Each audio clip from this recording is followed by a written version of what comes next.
La célèbre actrice de cinéma, Isabelle Adjani a été mise en examen en octobre 2020 pour escroquerie, selon les informations dévoilées par le quotidien Libération le vendredi 24 juin.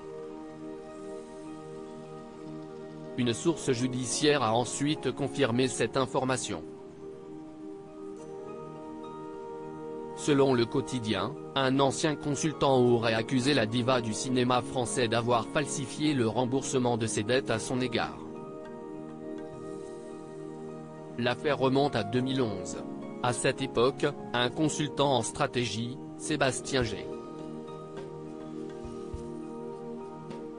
a été appelé à gérer la société de l'actrice, ICIA Film.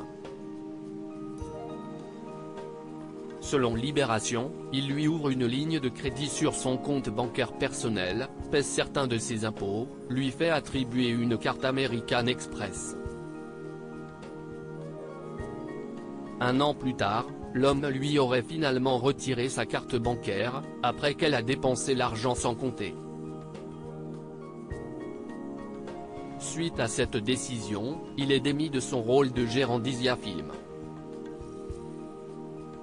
Pour autant, l'actrice de La Reine Margot, lui doit alors 157 000 € qu'il lui avait avancés. Isabelle Adjani, accusée d'avoir falsifié des documents, Libération a ensuite poursuivi en expliquant à propos de cette affaire, pour rassurer son créancier, Isabelle Adjani lui aurait adressé des preuves de paiement par virement, des mails de la banque et autres documents censés attester du versement des fonds et de sa bonne foi. Mais en réalité, l'argent ne serait jamais arrivé à son destinataire. En 2015, Sébastien G.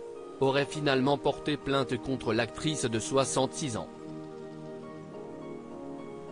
Après la plainte et la mise en examen de l'ancienne compagne d'André Dussolier, une autre femme a également été mise en examen dans ce dossier.